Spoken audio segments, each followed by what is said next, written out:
My presentation's on Ecolink, which is the internship I had for this semester right here. How do I switch there? I use my mouse. So Ecolink, just give you some information. They're headquartered out of Decatur, Georgia. They are a EPA-friendly chemical company, and they've been in business for over 25 years. Now, Ecolink's team is the CEO is Brandon Policero, and the person that I worked with more directly is the internship manager. Her name is Caroline Federhofer. So we got in touch like every Thursday for an hour or two to do weekly Zoom meetings and like discuss daily goals and objectives and kind of what I needed to accomplish at least by the next Zoom meeting. And I didn't have any set time to work. I just had to obviously reach the minimum amount of hours for the school of businesses, like 1 to 4 credit, you know, how that works. And they're very lenient on when I could work as long as I was getting in the work, getting my work done and doing that correctly. Let's give you some more background. Inkling, yeah, they sell a wide variety of range of chemicals. So they sell like basic aerosols, which you can buy on Amazon, to in-house specialty made chemicals like positron, which is used to clean engines for like Delta and Boeing. So, you know, they have just a significant amount of inventory of all these variety of chemicals. Now, where I come into play for my internship role is Ecolink is trying to enter a new market, that being the cannabis industry. So kind of my role was more specifically for this new market that Ecolink's trying to hire, not the old business strategy or old business of Ecolink with their other chemicals. Give you even more background. So Ecolink sells the means to produce, create safe and effective CBD products. You know, with all the chemicals they have, we can use those chemicals to create finalized products. And Ecolink's goal was to attract these new customers and this whole new growing market of this cannabis industry. So, you know, businesses can contact Ecolink to use their chemicals so that they can make their own finalized CBD products. And that's what Ecolink is trying to accomplish and like attract. So my duties and responsibilities of my internship, I was doing a lot of research and development and content creation. So my whole job was basically research these chemicals that they have, create blogs, and they're all going to be put on the new website they're planning on to launch. So the research and development side of things, like I said, I researched a variety of different chemicals, and a lot of them could be ethanol or butane, which can all be used for the CBD, like creating finalized CBD products. And the whole point of this aspect was, you know, these chemicals are being sold on Ecolink's website, so it's not some random chemical. It's all connecting all back to Ecolink. You know, I'm researching these chemicals. I need to put them in blogs, and I'm really just trying to attract new customers to come to Ecolink's website and get all that web traffic in. And just so you guys aren't completely lost in kind of how the process is, to put it in short, there's many different methods to creating finalized CBD products, and there's also many different CBD products out there. I mean, you have oil and like gummies, and there's just so many new products coming out, and it's all relatively pretty new. So each method there's different chemicals that you can use for each method, but usually there's an ideal one, and each chemical has its pros and cons. So, and I would really, what I'm researching is, you know, the safeness, the quality, the quantity that it yields of CBD. And that's kind of all I'm researching on each different chemical that can be used.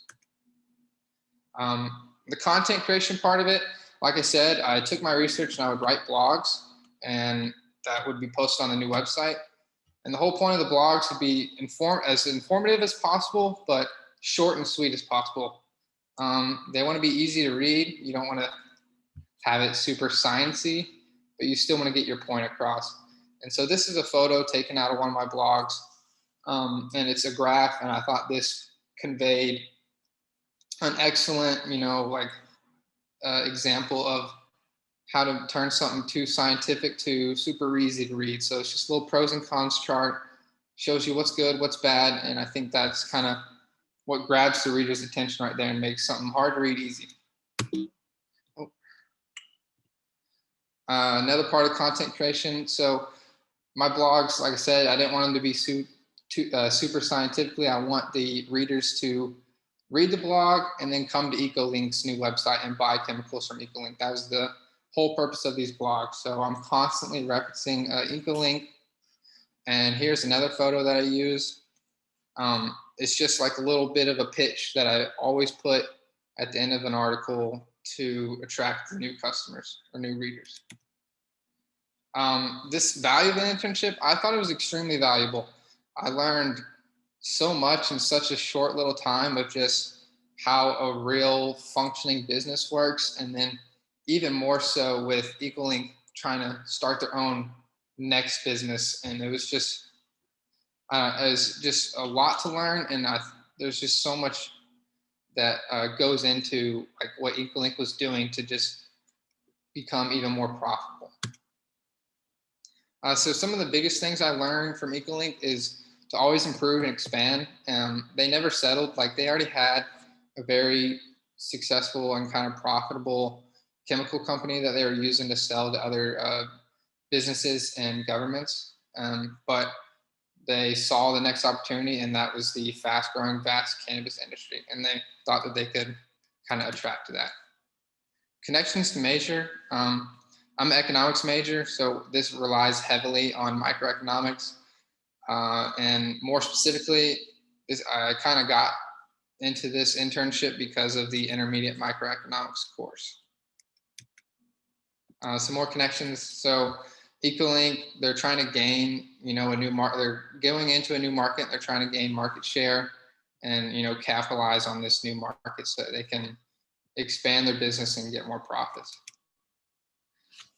Internship opportunity. So like I said, I got this internship through a pricing project paper that I wrote in intermediate microeconomics. Ecolink was a company that I happened to research with help of a partner. And we got to directly interview the CEO of the company through Zoom. And then I wrote my paper, but what I did was I submitted my finalized paper to the CEO. And then he shared that paper throughout the company, and they thought that I guess it was a good enough paper, so they wanted to follow up, or they wanted to, ask if I wanted to do a potential internship because of my paper. So the big lesson right there is taught me to always follow up. I would definitely recommend Ecolink. I think they're a great company, and even more so now with their new expansion. There's just so much you could learn, and their team was super supportive with me. And also it's very close to Oglethorpe. So with kind of things opening back up, it's not a far drive or anything. Like I said, I would definitely recommend Ecolink. They provide, a lot of different perspectives into the business world. And like I said, they're vastly growing with the new market.